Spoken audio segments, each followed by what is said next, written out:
Hello everyone, welcome to another episode of 10 Minute School live class. আমরা অনেকদিন ধরে না it's absolutely all right. হ্যাঁ পাচ্ছেন। So আমরা অনেকদিন লাইভে আসি না, সো তার রিজন হলো আমাদের অনেকগুলো টপিক নিয়ে আমরা প্রপার একটা প্ল্যান করছিলাম যে কিভাবে লাইভ ক্লাসে আসা যায়। সো এখানে আজকে একটু না বলে হঠাৎ করে লাইভে চলে আসে বিকজ আমরা খুবই ইন্টারেস্টিং একটা টপিক নিয়ে আজকে কথা বলতে যাচ্ছিলাম। আমরা তো সায়েন্স, আর্টস, কমার্স নিয়ে ডেইলি কথা বলি, বাট আজকে এমন একটা জিনিস নিয়ে কথা বলতে যাচ্ছিলাম যেটা কিনা আমাদের লাইফে সবার দরকার হয়। Interview skills, CV writing. আমরা অনেকে পড়ালেখা করি যে ভালো একটা জব করব, বিশাল একটা মার্সিডিজে চড়বো, বিশাল একটা বাড়ি হবে, আমরা ওয়ার্ল্ড ট্যুর দিব, ইউরো ট্যুর দিব, বাট এই সব কিছুর জন্য তোমার সবার আগে যে জিনিসটা দরকার সেটা হলো একটা জব। আর জবে ঢোকার জন্য সবার আগে যে জিনিসটা তোমার দরকার সেটা হলো সিভি। তুমিও যেই জায়গাগুলোতে যাবে না তার থেকে অনেক বেশি জায়গায় তোমার সিভি যায়, এবং তোমাকে সিভি দিয়ে একটা যখন স্টেপ পার হবা তোমাকে ইন্টারভিউ দিতে হয়, রাইট? সো সিভি এবং ইন্টারভিউ নিয়ে কার কোনো কোয়েশ্চেন আছে বা কে কোনো জিনিস যদি জানতে চাও প্লিজ কমেন্ট করো। এবং আজকে আমাদের এই ক্লাসটার সাথে আমার কাছে স্পেশাল গেস্ট আছে। Don ভাই, say hello to our students. Hi guys, কি So খবর?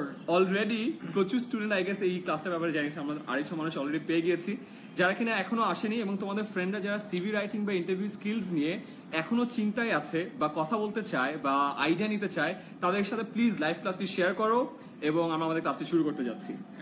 সো ডন ভাই, আমরা ফার্স্টে শুরু করতে যাচ্ছি হলো সিভি রাইটিং নিয়ে, বিকজ আগে তো সিভিটা লিখতে হয়, দেন আমরা জবের জন্য যাবো, রাইট? সো একটা সিভি যখন আমি লিখি, এই সিভি লেখার সময় সব থেকে ইম্পর্টেন্ট পার্ট কি কি? আমার মনে হয় সবচেয়ে ইম্পর্টেন্ট পার্ট হচ্ছে ওভারঅল সিভি যে ফরম্যাটটা, বিকজ যখন মানুষ সিভিটা প্রথমে দেখে তখন স্পেসিফিকলি একটা ওভারঅল একটা ইমপ্রেশন ক্রিয়েট করার চেষ্টা করে। ওকে, সো ওভারঅল ফরম্যাটের মধ্যে কি কি পড়তে পারে? For example, is there a good picture or not? আচ্ছা, দেখা যায় যে আমরা আমাদের ফেসবুকের ছবিটা সবচেয়ে সুন্দর ছবিটা দিই, বাট সিভির মধ্যে কোনো একটা কারণে এমন একটা ছবি দেই যেটা দেখে মনে হয় যে আমাদেরকে এখনই জেলে ধরে নিয়ে যাচ্ছে। ওই যে আমাদের একদম বাচ্চা গেলে তোলা যে পাসপোর্ট সাইজের ছবিটা আছে ওইটাই দিয়ে দেয় না, এরকম মুখ টুক কালো করে একদম এভাবে তাকা থাকে, জেলে দেওয়া। হ্যাঁ, সেরকম স্যাড ডিপ্রেসড একটা লুক দিয়ে যখন আমরা সিভি বানাই তখন অবভিয়াসলি মানুষ যখন এটাকে দেখে তখন ভাবে যে এরকম লোক তো আমি আমার অর্গানাইজেশনে চাই না, তাই না? সো এই জিনিসটা খুব ইম্পর্টেন্ট। আমি সবাইকে বলবো যে একটা ভালো স্টুডিওতে গিয়ে প্রফেশনাল কাপড় চোপড় পরে, অর্থাৎ একটা প্লেন শার্ট সাথে চেক টাই হতে পারে, অথবা চেক শার্ট হলে যেন প্লেন টাই হয়, দুটোই আবার চেক চেক হয়ে গেলে খুবই বাজে লাগে দেখতে।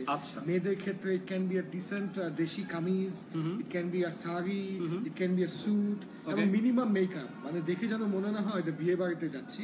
আচ্ছা, অফিসে এই লোক ব্যক্তিকে দেখতে কেমন লাগবে ওরকম যেন ছবিটা করা হয়। হ্যাঁ, সো এটা একটা খুব ইম্পর্টেন্ট জিনিস। সো ফার্স্ট ইয়ে হলো যেটা বলতে চাচ্ছেন যে ছবি, আমরা যে নর্মালি আমাদের ন্যাশনাল আইডি কার্ডে যেমন আমাদের এইভাবে একটা ছবি থাকে দেখে মনে আমাদের এখনই জেল থেকে বের করে আনছে, ওরকম ছবি দেওয়া যাবে না। একটা প্রপার ছবি, সুন্দর দেখতে লাগে এইটা একটা ছবি দিব, রাইট? অফিসে আপনাকে দেখতে কেমন লাগবে, আচ্ছা, ওই জিনিসটা যেন ওই ছবির মাধ্যমে ফুটে ওঠে। আচ্ছা, got it. So this is the first thing, ছবি। অলরাইট, এরপরে কোন জিনিসটা সবথেকে বেশি ইম্পর্টেন্ট? এরপরে যেটা হচ্ছে যে ছবিটা আসলে part of the overall format. তো যে জিনিসটা খুব ইম্পর্টেন্ট ওটা হচ্ছে এক নজর যখন দেখবে ওটা দেখে যেন ফরম্যাটিংটা ঠিক মনে হয়। অর্থাৎ আপনি যদি আপনার হেডিং গুলিতে একটা ফন্ট দেন, একটা সাইজ দেন, ওটাকে বোল্ড করেন, প্রত্যেকটা হেডিং ও যেন কনসিস্টেন্সি আমরা মেইনটেইন করি। আচ্ছা, রাইট। সো আমার মেইন যে পার্ট গুলো আছে, ফর এক্সাম্পল প্রোফাইল আমরা প্রোফাইল দিই, এডুকেশন আমরা এডুকেশন দিই, এক্সপেরিয়েন্স আমরা এক্সপেরিয়েন্স দিই। একটা বোল্ড করা, একটা বোল্ড করা না, একটা 12 ফন্ট, একটা 14 ফন্ট, একটা 16 ফন্ট, একটা নরমালি লেখা, একটা ইটালিক করা। সো আচ্ছা, ফরম্যাটটা একেবারে পারফেক্টলি ঠিক আছে। আমাদের এই যে পাঞ্জাবিটার মতো যে আমাদের যদি দুই সাইড দুই রকম হতো, এটা কিন্তু হতো না, বা আমাদের দুইটা কান যদি আজকে দুই জায়গায় হতো, দুই রকম সাইজের হতো, এটা কিন্তু ভালো লাগতো না। তো এই কারণেই consistency is actually very very important. এবং একটা কনসিস্টেন্ট সিভি দেখে অনেক এইচআর ম্যানেজাররাই একটা ধারণা করে যে আপনি আপনার জীবনেও কতটুকু কনসিস্টেন্ট অথবা গুছানো।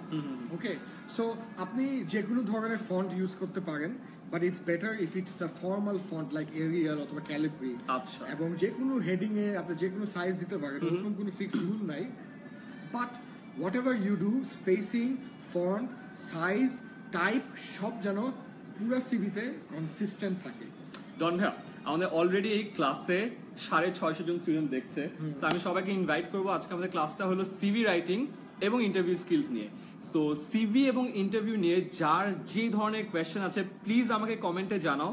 আমাদের 10 মিনিট স্কুলের টিম ইম্পর্টেন্ট কোয়েশ্চেনগুলো আমাদেরকে জানাবে এবং প্রতিটা কোয়েশ্চেন আমি ডন ভাইকে জিজ্ঞাসা করবো এবং তিনি এই কোয়েশ্চেনের অ্যান্সারগুলো দিবেন। আচ্ছা ভাই দাও, আমি খুব কিউরিয়াস জানতে যে বাংলাদেশের কোন পার্ট থেকে আসলে সবাই দেখছে। ও রাইট, ঢাকা সেন্ট্রিক নাকি অল অ্যাক্রস বাংলাদেশ থেকে আসছে? না, আই গেস আমি আপনাকে কয়েকটা ওটা যদি একটু সবাই বলতো তাহলে ভালো হতো। হ্যাঁ, এবং আপনারা কোন স্কুলের, কোন কলেজ থেকে, কোন ইউনিভার্সিটি থেকে এবং কর্পোরেট ওয়ার্ল্ড থেকেও যদি কেউ থাকে আমি এটাও জানতে চাই, বিকজ ওদের জন্য হয়তো সিভিটা একটু ডিফারেন্ট হবে। আচ্ছা, এবং বাংলাদেশের কোন প্রান্ত থেকে আপনি বলছেন, আচ্ছা, ওটা জানলে খুব ইন্টারেস্টিং হতে পারে আমার জন্য।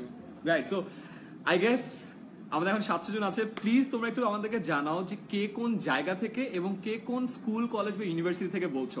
প্লিজ একটু কমেন্টে জানাও, সো দ্যাট আমরা বুঝতে পারি যে আমরা কে কোন জায়গা থেকে কথা বলছো, আমরা কার সাথে মেইনলি ইন্টারঅ্যাক্ট করছি। কারণ আপনি কমেন্টে দেখলে আপনি দেখতে পাবেন যে কে কোন জায়গা থেকে আছে।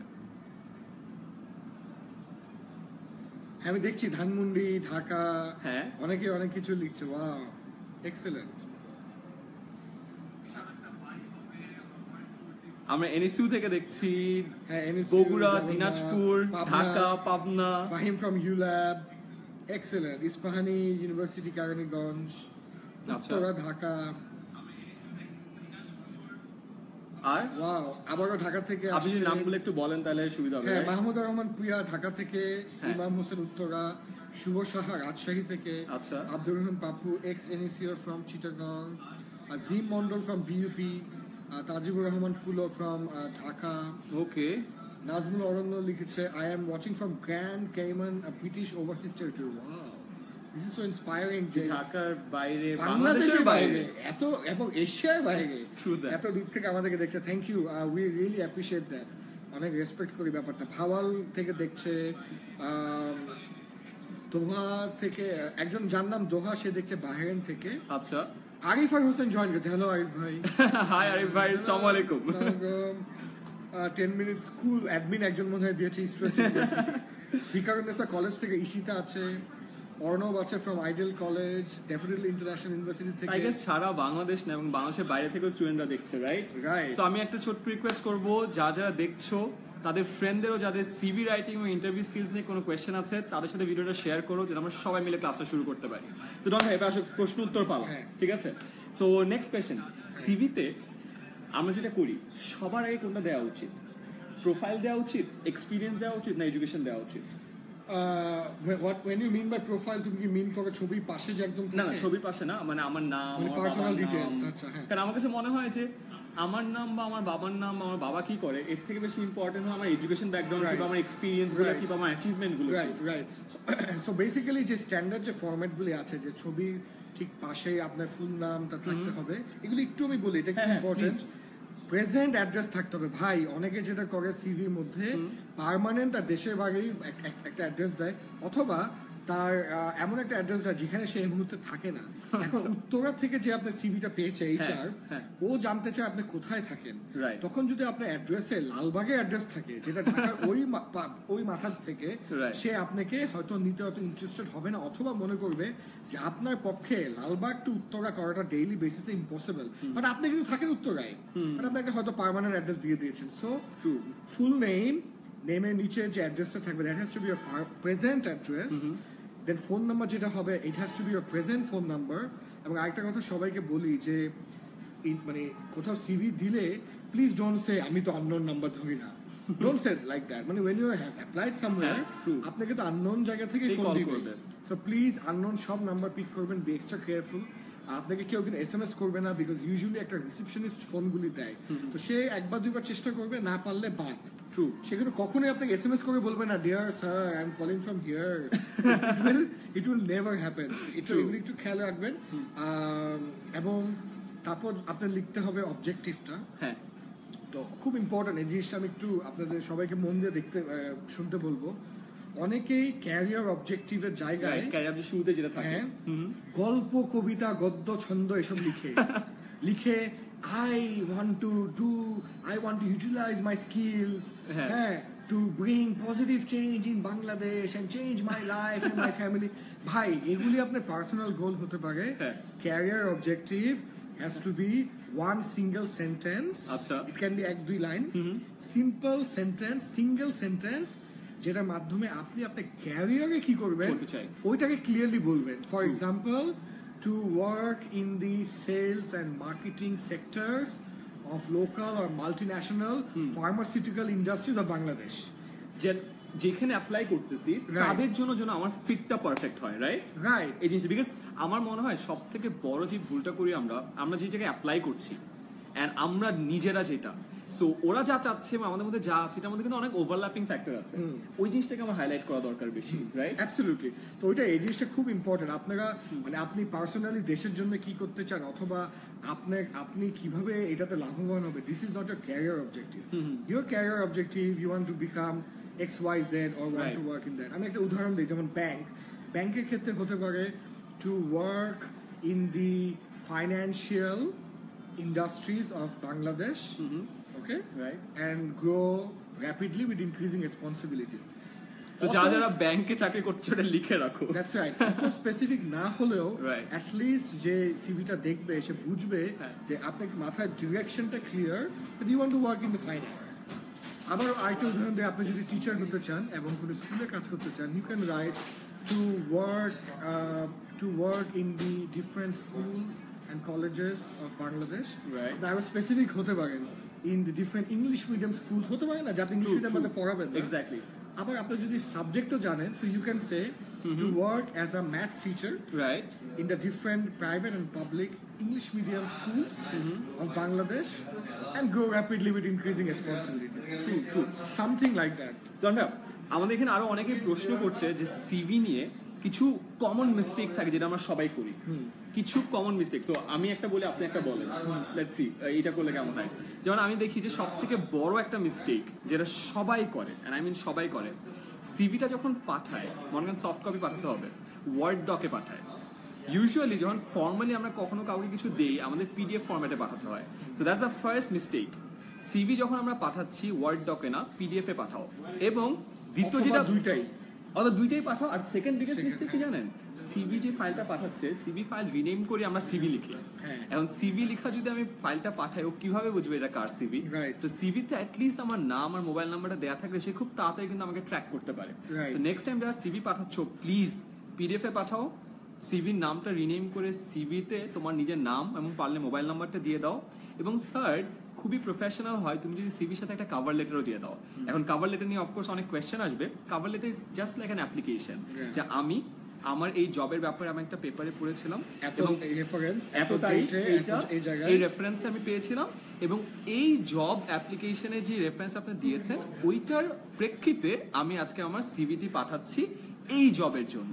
সো তোমার এই অ্যাপ্লিকেশনটাকেই বলা হলো cover letter. So cover letter দেখলে বোঝা যাবে যে তুমি কোত্থেকে তাদের ব্যাপারে জানতে পেরেছো, কোন পজিশনের জন্য অ্যাপ্লাই করছো এবং এখানে কি আছে।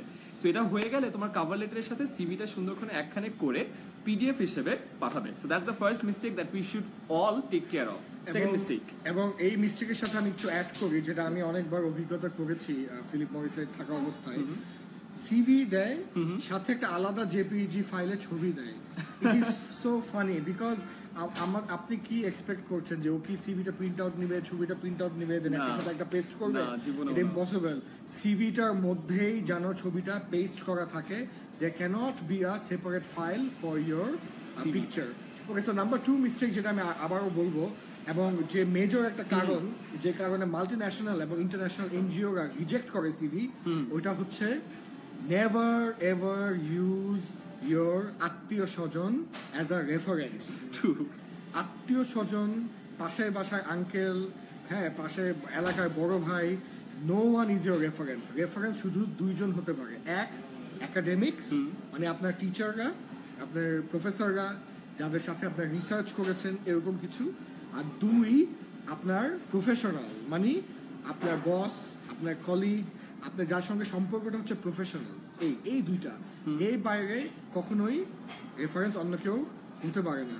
একটা ছোট গল্প বলি প্লিজ। আমার এরকম ইস্ট ওয়েস্টে আর ইউল্যাবে তো আমি ওয়ার্কশপ করাই। তো ইস্ট ওয়েস্টে একজন স্টুডেন্ট আসলো, তার সিভি সব ঠিক আছে, শেষে আমি দেখলাম রেফারেন্সে সোনালী ব্যাংকের একজনের রেফারেন্স দেওয়া, অনেক বড় পজিশনে।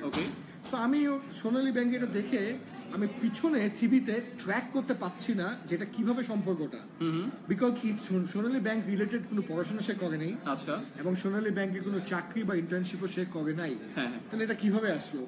তা আমি তাকে বললাম এটা কি তোমার আত্মীয়? বলে না। তাহলে এটা কিভাবে আসলো? বলে ভাইয়া পাশের বাসার আঙ্কেল, আত্মীয় তো না। তো এই ছোট গল্পটা আমি বলছি মানে হচ্ছে আপনার টিচাররা অথবা আপনার সাথে প্রফেশনাল সম্পর্ক এমন আছে এ বাদে কেউই রেফারেন্স না। আপনারা যদি কেয়ার বাংলাদেশ অথবা ইউএনডিপি অ্যাডগুলি দেখেন, দেখবেন ওরা লিখে দেয় there must be 3 references or 3টা চাই, and লিখে দেয় references cannot be relatives. So রেফারেন্সে কখনো নিজেদের বাবার নাম বা এর নাম দেওয়া উচিত না। চাচা মামা এটা যেই হোক, এটা মন্ত্রী হোক না কেন, you should not use your আত্মীয় স্বজন as your reference, only academics অথবা প্রফেশনালস। বুঝতে পেরেছি। আচ্ছা, সো থার্ড মিস্টেক, এবার আমার পালা, রাইট? থার্ড মিস্টেক যেটা আমরা করি অনেক সময় আমাদের বিভিন্ন স্কিলস, ফর এক্সাম্পল ইংলিশে ফ্লুয়েন্সি, বাংলায় ফ্লুয়েন্সি, আমাদের রাইটিং স্কিলস, আমাদের মেবি এডিটিং স্কিলস, আমাদের ডিজাইনিং স্কিলস, এরকম নাম দিই এবং ওইটার পাশে ডিজাইন করে দিই 1 dot 2 dot 3 dot 4 dot. So এই ডটের মিনিংটা কিন্তু আমরা সবসময় বুঝি না। So rather than keep giving dots, আমাদের বলা উচিত যে আমরা রিটেন কমিউনিকেশনে আমরা প্রম, অথবা আমরা রিটেন অ্যান্ড ওরাল কমিউনিকেশনে আমরা প্রম। প্রতিটা জিনিস একটু ডিফাইন করে দেওয়া উচিত। সেকেন্ডলি, ফর এক্সাম্পল আমাদের অ্যাচিভমেন্ট, আমরা কোনো একটা অ্যাচিভ করেছি, ফর এক্সাম্পল একটা অ্যাওয়ার্ড অ্যাচিভ করেছি, মেবি ওই অ্যাওয়ার্ডটার ব্যাপারে আমাদের যে রিক্রুটার আছে সে জানেই না। সো ওটা নিচে একটু এক লাইনে বলে দেওয়া যে এই অ্যাওয়ার্ডটা ন্যাশনাল স্কেলে 1000 জন স্টুডেন্ট পার্টিসিপেন্টসের মধ্যে আমরা এই জিনিসটা পেয়েছি। অথবা মেবি আমার একটা এক্সপিরিয়েন্স আছে, সো এক্সপিরিয়েন্স আমি কি কাজ করেছি, আমি মেবি 100 জন মানুষকে ট্রেনিং দিয়েছি, আমি মেবি 500টা স্কুলে গিয়েছি। সো এই জিনিসটা বলে দেয় আমার যে এক্সপিরিয়েন্স আছে বা জবের যেটাতে আছে সেখানে আমাদের কি যে পয়েন্টারগুলো আছে এগুলো বলে দেয়, সো দ্যাট শুধুমাত্র অ্যাচিভমেন্ট অ্যাওয়ার্ডের নাম বা যেখানে আমরা কাজ করছি ওটা না, ওখানে আমরা কি কাজ করেছি এটা যেন আমরা বুঝতে পারি। জিনিসটা খুব ইম্পর্টেন্ট, রাইট? অ্যাবসলিউটলি। এবং আমি থার্ড আরেকটা মিস্টেকের কথা বলবো, ওটা হচ্ছে লিফো। পুরো সিভি ফরম্যাটটা হতে হবে লাস্ট ইন ফার্স্ট আউট। যাই হোক, এটা মানে হচ্ছে আপনার যা লাস্ট অ্যাচিভমেন্ট বা আপনার যা লাস্ট এডুকেশন অথবা আপনার যা last extracurricular activity, that has to come on the top at the beginning of the CV. অনেকে আমি দেখি যেটা করে এক্সট্রা কারিকুলার অ্যাক্টিভিটির সময় দেখা গেল সবচেয়ে ইম্পর্টেন্ট এক্সট্রা কারিকুলার অ্যাক্টিভিটিটা সবাই আগে লিখে দিল। But this is not the right way. মানে আমরা বেসিক্যালি সিভি যখন সর্ট করব সবথেকে রিসেন্ট যেটা হয়েছে এটা উপরে, রাইট। সো এডুকেশনের সময় যেমন আমরা হয়তো আমাদের ব্যাচেলার্স বা মাস্টার্স আগে দেই, দেন ইন্টার, দেন ম্যাট্রিক। এক্সট্রা কারিকুলার অ্যাক্টিভিটির সময় মানে মানুষ জানতে চায় ভাই আপনি এই বছর অথবা ইমিডিয়েট লাস্ট ইয়ার কি করেছেন, 5 বছর আগে কি করেছেন, ওটা রেলেভেন্সটা অথবা ইম্পর্টেন্সটা একটু কম। সো প্লিজ মনে রাখবেন, it is not according to importance, okay, it is according to time. তার মানে লাস্ট এডুকেশন প্রথমে আসবে অথবা লাস্ট এক্সট্রা কারিকুলার প্রথমে আসবে। তাহলে আমি যখন আমার এডুকেশন দেব, ফার্স্ট ইউনিভার্সিটি, রাইট, তারপরে এইচএসসি, তারপরে এসএসসি, রাইট। আমরা করি হলো উল্টো, আগে এসএসসি দেই, তারপরে এইচএসসি দেই, তারপরে ইউনিভার্সিটি। এটা ভুল, সম্পূর্ণ ভুল এবং টোটালি আনএক্সেপ্টেড। রাইট। সো ফার্স্টে হবে ইউনিভার্সিটি, কেউ যদি মাস্টার্স করো সে ফার্স্টে মাস্টার্স, তারপরে ব্যাচেলার্স, তারপরে এইচএসসি, তারপরে এসএসসি।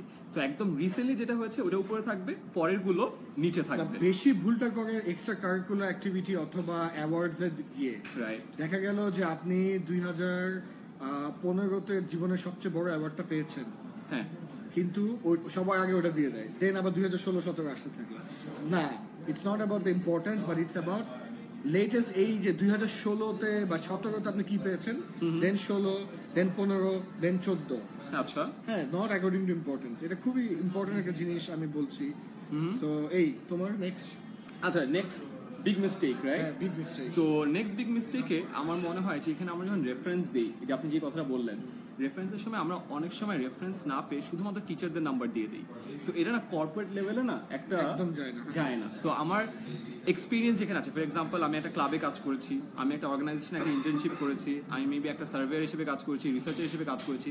ওই অর্গানাইজেশনে আমাদের যে ইমিডিয়েট সুপারভাইজার ছিল বা কোনো বস যে ছিল যে আমাদেরকে চিনে, তাদের রেফারেন্স দেওয়া উচিত। কারণ আমি চিন্তা করো, তোমার যদি 100টা সিভি থাকে, 90টা সিভিতেই রেফারেন্স থাকবে হলো একটা টিচার। সো তারা না বোর্ড হয়ে যায়, তারা এমন রেফারেন্স চায় যেটা তোমার জবের সাথে রিলেটেড। তুমি একটা মেবি ব্যাংকে একটা জবের জন্য অ্যাপ্লাই করেছো, আগে যে ব্যাংকে একবার ইন্টার্নশিপ করেছিলে ওই ব্যাংকের সুপারভাইজারের রেফারেন্স দাও, যেন তোমার জব রিলেটেড অ্যাকচুয়াল এক্সপিরিয়েন্সের ওই রেফারেন্সটা মানুষ পাইতে পারে। It's always good to have a balance between একটা একাডেমিক্স এন্ড ওয়ান প্রফেশনাল। হ্যাঁ হ্যাঁ, মানে তোমরা যারা ফেসবুক লাইভে দেখছো, মানে always good to have a balance, একজন একাডেমিয়া একজন কর্পোরেট, রাইট, এটা হলে খুবই ভালো হয়। আচ্ছা ওকে, সো আরেকটা নেক্সট যে মিস্টেকের আমি কথাটা বলতে চাচ্ছি ওটা হচ্ছে ডিটেইলিং। আচ্ছা, ক্রিটিক্যাল মিস্টেক। সো আমি তোমাদের সবাইকে একটা প্রশ্ন করি, তোমরা পারলে একটু আমাদের কমেন্টসে আনসার দিয়ে দেখো। দুইটা অপশন দিচ্ছি, ওকে? অপশন 1, একজন লিখলো customer care manager, Grameen phone limited, April 2015 থেকে এপ্রিল 2017। আচ্ছা, okay, option 1। Alright. Option 2, customer care manager, Grameen phone limited, April 2015 থেকে এপ্রিল 2017, দিয়ে নিচে লিখলো work responsibilities include reaching a KPI sales target of 100 phone calls a day, selling internet of 100 or whatever 1 gigabyte every day, reporting and documentation through Oracle software, for team leader, acting team leader of a group of 7 when the boss is away, then niche lekha achievement best employee award June 2017. Option 2. Option 1 যাবে না 2 তে যাবে, এটা একটু আমি কমেন্টে দেখতে চাই। এবং কমেন্টে কি আমরা দেখতে পাবো এখন? অপশন 1 না 2? বিকজ আমাদের এই কমেন্টসে অনেকেই বলে যে শর্ট এন্ড সুইট হচ্ছে ভালো। মোজাম্মল, সাকিব, আবির, সাকিরা, নোমান, কামরুল, ওরা বলে নাহিদ। অপশন 2। অপশন 1 ও একজন আছে, লাবণ্য রহমান বলছে option 1। Jafi, Abdul Halim option 2। Of course option 2, কারণ আমি একটু আগেই বলেছি শুধুমাত্র পয়েন্টার না দিয়ে ওই জবে তুমি কি কি করেছো ওটা যদি পয়েন্ট টু পয়েন্ট স্পেসিফিক্যালি বলে দাও তাহলে কিন্তু বুঝতে অনেক সুবিধা হয়। এবং তোমরা যদি সবাই যারা শুনছো ওরা যদি একটু ভালো করে খেয়াল করো তাহলে দেখো যে প্রত্যেকটা ওয়ার্ড যেগুলো আমরা বলেছি শুরু হয়েছে with a to be verb. মানে হচ্ছে implemented, executed, plan, design, organise. এগুলো আমি শিখাই দেবো আমি ইংলিশ ক্লাস মানে তুমি তো ইংলিশ ল্যাঙ্গুয়েজ শিখাচ্ছি না, আমি বলতেছি কি যে এই ভার্ব গুলা মানে হচ্ছে যে তুমি কিছু করছো, আসলে হয়তো কিছুই করো নাই। আচ্ছা, আমি একটা কমেন্ট করি।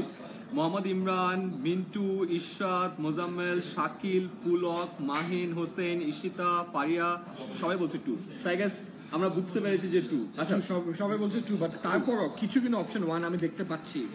অপশন 1 ইজ ফাইন, বাট আসলে ডোন্ট ইউ থিঙ্ক যে কর্পোরেট ওয়ার্ল্ডে তুমি যখন স্পেশালি জব বা ইন্টার্নশিপ করবা সবাই জানতে চায় তুমি কি করেছো, তুমি কি শিখেছো, তোমার কি ধরনের সফটওয়্যার তুমি জানো, তুমি কি কি স্কিল অলরেডি জানো, ওইটা দেখেই তো একটা ধারণা করবে যে সেকেন্ড জবে বা নেক্সট জবে তোমাকে কিভাবে ইউটিলাইজ করা যায়। তো এর জন্য তোমার সিভি যত ডিটেইলড হবে তত বেশি অ্যাট্রাকটিভ হবে। এর মানে কিন্তু অনেক বসে বসে অনেক কাহিনী লেখার না, খুব সিম্পল ভাবে, যেমন planned, design and organised the first inter-university debate championship in my university. তুমি লিখে দিলা। সো আমি বুঝতে পারছি যে ক্লাবে তুমি খালি জেনারেল মেম্বার হয়ে ঘুমিয়েছিল না, নামমাত্র মেম্বার ছিল নাকি অ্যাকচুয়ালি ক্লাবে থেকে কাজটা করেছে। অ্যাবসলিউটলি রাইট, ওইটাই বলছি, very important to. So my turn, your turn. Alright.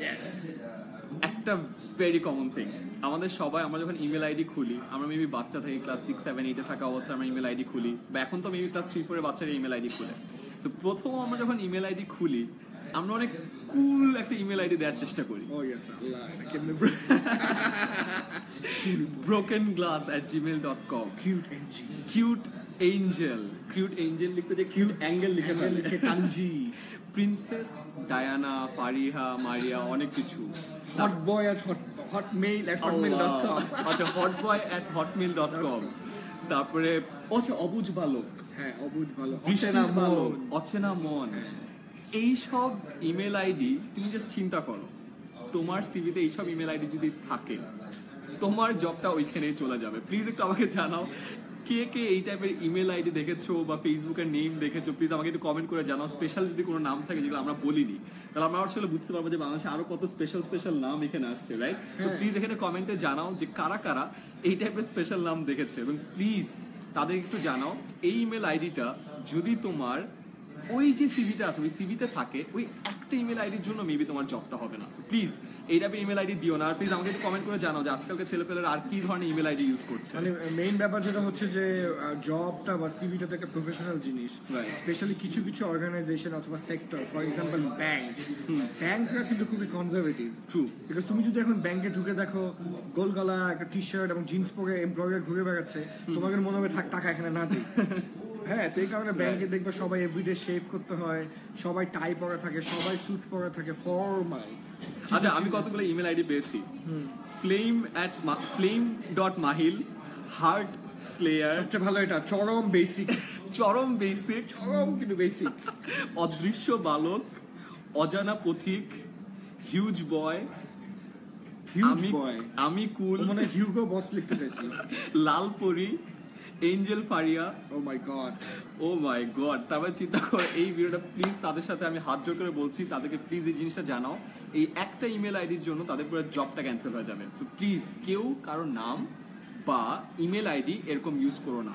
Facebook ID, email ID, LinkedIn ID, Twitter ID, Gmail ID, please এই সবগুলো আইডি তোমার প্রচুর জায়গায় যাবে, এবং এই আইডিগুলোর নামগুলো যেন সুন্দর হয় এই জিনিসটা একটু দেখো প্লিজ। আমার আরেকটা আছে যেটাকে বলে ডন ভাই সিভি লেখার সময় smart, specific, measurable, achievable, realistic, time bound. তো তুমি যাই লিখছো না কেন স্পেসিফিক হতে হবে, পয়েন্ট টু পয়েন্ট। উদাহরণ দিলে তুমি বেটার হয়। হ্যাঁ বলেন আপনি। তুমি দাও না, আমি আর পরে। আচ্ছা, যেমন স্পেসিফিক, আমার স্পেসিফিকটা কি ছিল যে আমি যখন ক্লাবে ছিলাম আমি কি কাজ করছি, হ্যাঁ হিউম্যান রিসোর্স ম্যানেজমেন্টে আমি কাজ করেছি। হ্যাঁ, আমি ফাইন্যান্স সেক্রেটারি ছিল, আমি টাকা পয়সা হিসাব করেছি। এবার সে মেজারেবল কি, আমি 5টা কম্পিটিশন অর্গানাইজ করলাম, বা আমি যদি ট্রেজারার হই ওয়েটটা কি, মেজারমেন্টটা এত টাকার জিনিসপত্র নিয়ে আমি কাজ করেছি, এত টাকার স্পন্সরশিপ আমি এনেছি, রাইট? অ্যাচিভেবল, তুমি ক্লাবে ছিলা এন্ড তুমি বললা যে তুমি 500টা ইভেন্ট করেছো, এটা কিন্তু অ্যাচিভেবল না, রাইট? সো এমন কিছু একটা বলো তোমার যে 2 বছরের ক্লাবের লাইফ ছিল, এই 2 বছরের লাইফে যেটা অ্যাচিভেবল, এটা রিয়েলিস্টিকও না, এবং এটা অফকোর্স রিয়েলিস্টিক না, সো দ্যাট ইজ রিয়েলিস্টিক। আর লাস্ট হলো টাইম বাউন্ড, কতদিন থেকে কতদিন তুমি ক্লাবে কি 1 বছর ছিলা নাকি তুমি ক্লাবে 5 বছর ছিলা। সো এই জিনিসটা একটু জেনে রাখো। So smart, specific, measurable, achievable, realistic, time bound. I think that's a very good advice. In fact, আমি একটু কথা বলি, ওটা হচ্ছে এই যে স্মার্ট যে ব্যাপারটা, এটাকে আসলে বলে গোল সেটিং। তো আমরা সবাই জীবনে অনেক বড় বড় স্বপ্ন দেখি, কিন্তু এই স্বপ্নগুলি ম্যাক্সিমাম টাইমই আমরা কখনোই বাস্তবায়িত করতে পারি না। এই কারণ হচ্ছে স্বপ্নগুলি কখনোই স্মার্ট না। দেখা যায় আমি খালি মনে করি আমি অনেক সাকসেসফুল হব, বাট সাকসেসের সংজ্ঞাটাই স্মার্ট না, এটা রিয়েলিস্টিক না। একটা রূপকথা জগতে আমরা বসবাস করি, বা আমরা মনে করি যে আমাদের গ্র্যাজুয়েশনের পরপরই আমি একটা 70,000 টাকার মাল্টি ন্যাশনাল জব পেয়ে যাব, কিন্তু ওই মাল্টি ন্যাশনাল জব আপনি পাবেন এবং আসলেই স্টার্টিং স্যালারি হয়তো 70 না হলেও 30, 40, 45, 50 পর্যন্ত হতে পারে। বাট ওই 40-50 হাজার টাকার যে স্টার্টিং স্যালারি, ওর কিন্তু একটা রিকোয়ার্ড স্কিল সেট দরকার। সো আপনার যদি স্কিল সেটটা ওই লেভেলে ম্যাচ করে, bang, you will get it. So এই স্মার্ট যেটা আইমান আপনাদেরকে শেখালো, specific, measurable, achievable, realistic, time bound, smart, এটা কিন্তু আসলেই একটা লাইফ চেঞ্জিং। আচ্ছা, আমি চাচ্ছি এটা অনেকে হয়তো ভুলে যাবে, প্লিজ যারা যারা এখন ভিডিওটি দেখছো কমেন্ট সেকশনে এই স্মার্টের SMART মানে কি এটা প্লিজ একটু কমেন্টে লিখে দাও, যেন বাকিরা যারা অনেকে হয়তো বা মনে রাখতে পারবে। সো আমি যখন মাল্টিপল টাইম দেখবো তখন আমার জিনিসটা আরো বেশি মনে রাখে। সো প্লিজ যারা যারা ভিডিও দেখছো স্মার্টের মিনিংটা এখানে দিয়ে দাও, অলরাইট? আচ্ছা, সো ডন ভাই আমার একটা কল, আপনি তারপরে কথা বলুন। ঠিক আছে।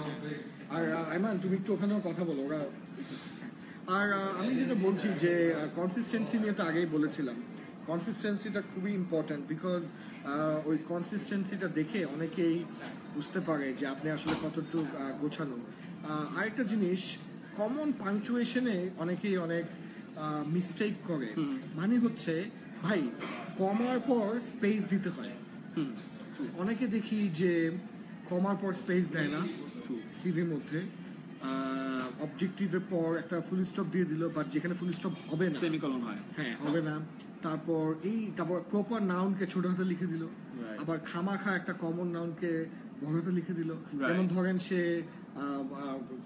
ধরেন একটা জায়গায় জব করেছে, এটা তো ওই নামটা, কোম্পানির নামটা তো একটা প্রপার নাম, তো এটা বড় হাতে হবে অবভিয়াসলি। আচ্ছা, সো আমি এই জিনিসগুলো মানে একটু এই কেয়ারলেস মিস্টেক গুলা অনেকে চোখের বিষ, you know what I mean. মানে মনে করেন সিভিটা দেখবে, দেখে এই ধরনের, আপনার কিন্তু সিভি সব ভালো, বাট এই ধরনের কেয়ারলেস মিস্টেক যদি দেখে, আমি নিজে চোখে দেখা সাথে সাথে সিভি ফেলাই দেয়। একদম পছন্দ যায়। যখন সিভি যখন দেখে, একটা সিভির পিছনে কিন্তু 30 সেকেন্ড টাইম দেয়। 30 সেকেন্ডে কিন্তু একটা সিভি দেখে ইন অর আউট এই কাজটা কিন্তু করে ফেলে। সো এই 30 সেকেন্ডস একটা সিভি দেখে যতটুকু বোঝা যায়, ওটাই কিন্তু তোমাকে জাজ করবে। সো এই 30 সেকেন্ডস যে একজন দেখছে, তার কাছে চোখের সামনে যত সুন্দর করে জিনিসগুলো ফুটিয়ে তোলা যায় এবং যত কম ভুলগুলো ফুটিয়ে তোলা যায়, সেটাই করা দরকার। রাইট। এবং আমি আরেকটা টিপ সবাইকে দিতে পারি, ওটা হচ্ছে সিভিটা বানানোর পর আমরা সবসময় কম্পিউটারে দেখি, বাট আমার নিজের অভিজ্ঞতা থেকে অনেক সময় কম্পিউটারে ভুলটা দেখা পড়ে না। So always take a print out. এবং প্রিন্ট আউট নিলে আপনি তখন দেখবেন, ও আচ্ছা এখানে একটা ডাবল স্পেস হয়ে গেছে, আমি এটা খেয়াল করিনি স্ক্রিনে। এবং অনেক ভুল টুল অনেক কিছু তখন ধরা পড়ে। অনেক বুদ্ধিমানের আইডিয়া হবে সিভিটা যদি অন্য কাউকে দিয়ে একটু চেক করা, মানে অন্য কেউ যে আপনি জানেন ট্যালেন্ট বা কোয়ালিটি, তাকে দিয়ে সিভিটা প্রুফ রিড অথবা চেক করালেও অনেক ভুল যেটা হয়তো আমি খেয়াল করছি না, ওইটা ধরা পড়তে পারে। আর আরেকটা আমি অ্যাডভাইস বলতে বলতে মনে পড়লো, ওইটা হচ্ছে অনেক সময় আমি দেখেছি যে অনেকে সিভি ফটোকপি পাঠায়। তুমি হাসতেছো, এটা সত্য। প্রিন্ট আউট না দিয়ে ফটোকপি মানে একটা প্রিন্ট আউট নিয়ে এসে 100টা ফটোকপি করছে, করে ওটা 100 জায়গায় দিচ্ছে। ভাই 3 টাকা সেভ করার জন্য এটা যে কি বাজে জিনিস। বিকজ ফটোকপির জন্য জিনিসটা পাকা হবে, কোয়ালিটি খারাপ হবে, দেখা যাবে একটা খুব ইম্পর্টেন্ট জায়গায় লেখা উঠে গেছে, মানে জঘন্য। Never ever do photocopy. Always give a nice print out, colour print out, যেন ছবিটা সুন্দর কালারে আসে। ভাই এই সিভিটার মাধ্যমে আমরা সবাই লাখ লাখ টাকা কামাবো, আমাদের ক্যারিয়ার হবে, আমাদের ফিউচার হবে। Take it seriously, I am telling you, take it very seriously. Super Don ভাই। সো আমাদের সেকেন্ড পার্ট আমরা তাড়াতাড়ি চলে যাই, সিন্স অনেক রাত হয়ে গেছে এন্ড আমাদের ওখান থেকে যেতে হবে। সো যারা যারা সিভি রাইটিং এর কোয়েশ্চেনগুলো তোমরা সবই বুঝলে, এরপরে interview related questions. So interview related কারো যদি কোনো কোয়েশ্চেন থাকে, প্লিজ একটু কমেন্টে জানাও, আমরা ইন্টারভিউ রিলেটেড সবগুলো কোয়েশ্চেনের কিছু অ্যান্সার দিব।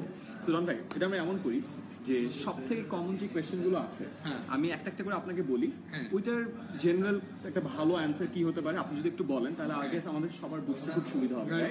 অ্যান্ড আমরা যখন এই কাজটা করব, তোমরা প্লিজ তোমাদের যে কোয়েশ্চেনগুলো আছে প্লিজ আমাদের কমেন্ট সেকশনে জানাও।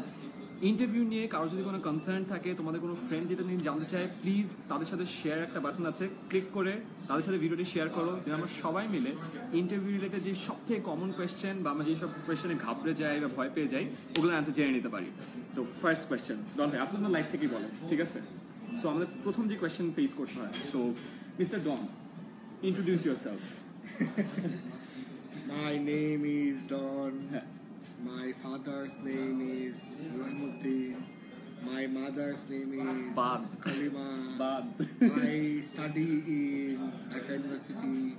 I live in Nipur. My desher bari Rangpur. It's like introducing your family. Never do this. আমি এখন যা করলাম, never ever do this, okay? প্রথম কোয়েশ্চেন যেটা আপনাদের সবাই ফেস করবেন, ওটা হচ্ছে tell me something about yourself. অথবা এটাকে অন্যভাবে করতে পারে, ইন্ট্রোডিউস ইয়োরসেলফ। অথবা কেউ ট্রিক করতে পারে, বলতে পারে tell me something about yourself, যেটা সিভিতে লেখা নাই।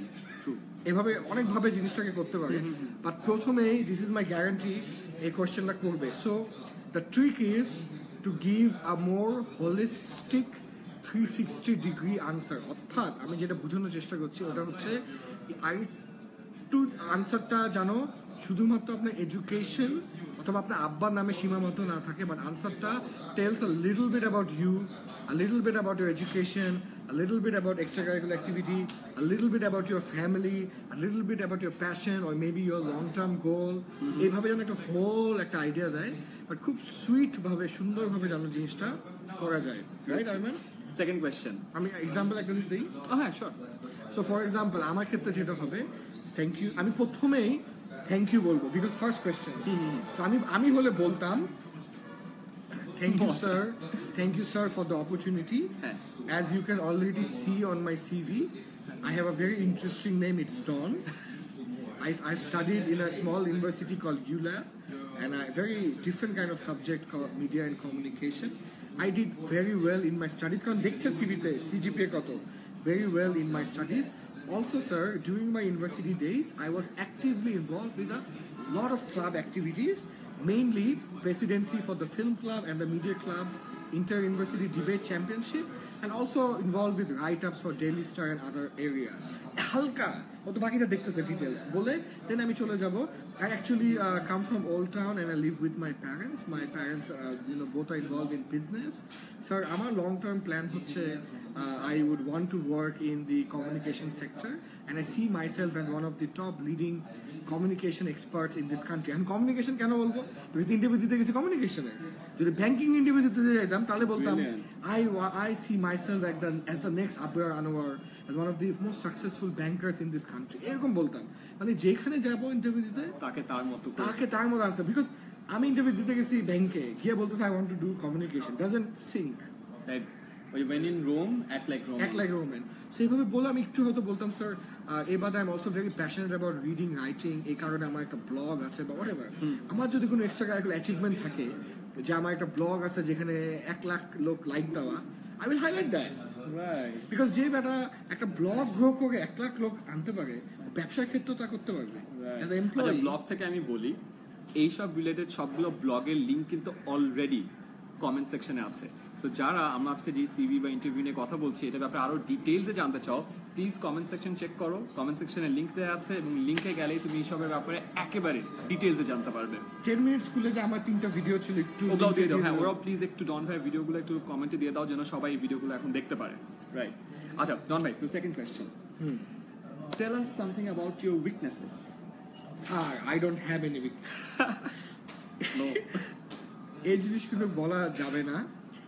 আচ্ছা আমি একটু বলি এখানে, এটা এখানে ট্রিক আছে। আগেকার যুগে বা আগেকার যুগ মানে মানে 5-10 বছর আগে হয়তো বলা হতো tell your weakness in a way as if it's your strength. তো বলতো I am too kind, I care too much. হ্যাঁ, বাট দ্য থিং ইজ এখন এই ট্রিক সবাই বুঝে গেছে। So I would say mention a weakness, but যেটা directly জেডিকে মানে জব ডেসক্রিপশনকে অ্যাটাক করে না। ওকে, সো ফর এক্সাম্পল আপনার জব ডেসক্রিপশন হচ্ছে financial analysis, your financial analyst. আপনার এখানে কমিউনিকেশন রোল হয়তো খুবই কম, নেগোসিয়েশন রোল হয়তো খুবই কম। It's more analytical. So if you are not very comfortable in a negotiation, you can say that, sir, I have few weaknesses, but I think I'm not that very good in negotiation. Now, it is true, and আপনাকে দেখে হয়তো বুঝতেছে যে it's true, it's believable, you are introverted, এবং ওটা কোনো সমস্যা নেই, বিকজ আপনার জব রোলে অথবা এটা ক্যারিয়ার ল্যাডারেও নেগোসিয়েশন ওরকম কি স্কিল না।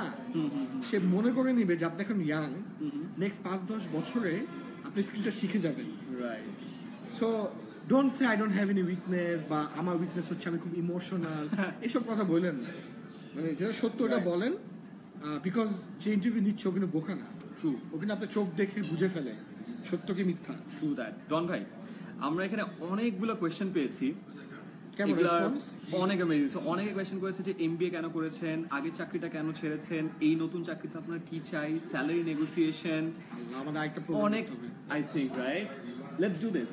পরশুদিন যেহেতু আপনার সাথে আমার দেখা হচ্ছে, লেটস ডু ওয়ান থিং। আমি আর আপনি ফর্মাল ড্রেস পরে আসি, একদম প্রপার ইন্টারভিউ এর মতো, প্রপার ফর্মাল ড্রেস। আপনি যেহেতু অ্যান্সার দিবেন, আমি সবগুলো কোয়েশ্চেন একখানে করি, আপনাকে একটা একটা করে আমি কোয়েশ্চেন করবো এন্ড আপনি প্রপার অ্যান্সার দিবেন। ডান? আমার মনে হয় ইন্টারভিউ নিয়ে যেহেতু অনেক কোয়েশ্চেন আছে, আমরা আজকে সারা রাত পার হয়ে গেল প্রশ্নগুলো শেষ হবে। এবং আসলে ইন্টারভিউ নিয়ে যে পরিমাণ প্রশ্ন আসতে পারে বা আমরা যতটুকু নলেজ আপনাদের সাথে, আসলে আমরা কোনো কিছু অনেস্টলি ধরে রাখতে চাই না। হ্যাঁ, একদম আইসোলেট আপন god. Let's do this on 19th পরশুদিন। বাট টাইমিংটা ওরা তো মনে হয় স্কুল কলেজে থাকবে। আমরা দুপুরের দিকে করি, কি বলেন? 2টার দিকে শেষ হয়ে যাবে, 1টার দিকে। সো আমরা এক কাজ করি, আজকে আমরা অনেক কোয়েশ্চেন আমি দেখলাম ইন্টারভিউ নিয়ে, এত কোয়েশ্চেন আমি এক্সপেক্টও করি নাই। সো আমরা সবগুলো কোয়েশ্চেন আই গেস আনসার দিতেও পারবো না, সিন্স রাত হয়ে গেছে। আমরা এক কাজ করি, আমরা একদম প্রপার ইন্টারভিউ অ্যাটায়ারে এসে পরশুদিন 2টা 3টার দিকে দুপুর 2টা 3টার দিকে আমাদের যতগুলো কোয়েশ্চেন ছিল সবগুলো কোয়েশ্চেনে একদম প্রপার অ্যান্সার রেডি করে আমরা একটা রোল প্লে করব। আমি কোয়েশ্চেন করব, আপনি অ্যান্সার দিবেন। ডান? কিছু একটা বা এটা রিভার্সও করতে পারি। ওকে, আমি কিছু অ্যান্সার দিলাম। হ্যাঁ, এবং তোমরা যদি এখনই এই লাইভ ভিডিওর কমেন্ট সেকশনে আরেকটা কাজ করি, কোয়েশ্চেনগুলি লিখে দাও। কমেন্ট সেকশনে ভাই এত হাজার হাজার কোয়েশ্চেন আছে যে আমরা হারায় যাই। সো একটা কাজ করো প্লিজ, ভিডিওটা যে কেউ শেয়ার করে ক্যাপশনে কমেন্টটা দিয়ে দাও, সো দ্যাট আমরা শেয়ারসে একবারই ক্লিক করলে আমি সবগুলো দেখতে পারবো। সো এটাতে ইজি হবে, ইজিয়ার হয়। সো আমাদের টিমের মেম্বার যারা আছে 10 মিনিট স্কুলের, তারা প্লিজ যার ভিডিওটি শেয়ার করে ওখানে কমেন্ট ক্যাপশনে দিয়ে দিচ্ছে কোয়েশ্চেনগুলো, এই কোয়েশ্চেনগুলো প্লিজ একটু কালেক্ট করে রেখো। পরশু দিন 19 তারিখ দুপুরবেলা এই জায়গাতে ফর্মাল ড্রেসে প্রপার ইন্টারভিউ অ্যাটেন্ডে আমি আর নন ভাই একটা প্রপার ক্লাস নিচ্ছি on interview. Done deal sir? Done deal man, done deal. ইনশাআল্লাহ। So thank you so much যারা আমাদের ক্লাসটা দেখছে, থ্যাংক ইউ সো মাচ যারা ভিডিওটি শেয়ার করেছে, কমেন্ট দিয়েছে, এবং যারা কিনা অন্যদেরকেও জিনিসটা জানতে চাও প্লিজ শেয়ার দ্য ভিডিও। এবং ইনশাআল্লাহ 19 তারিখ দুপুরবেলা তোমাদের সাথে ইন্টারভিউ নিয়ে আবার দেখা হবে। আল্লাহ হাফেজ। টেক কেয়ার, গুড নাইট সবাই, থ্যাংক ইউ সবাই, থ্যাংক ইউ।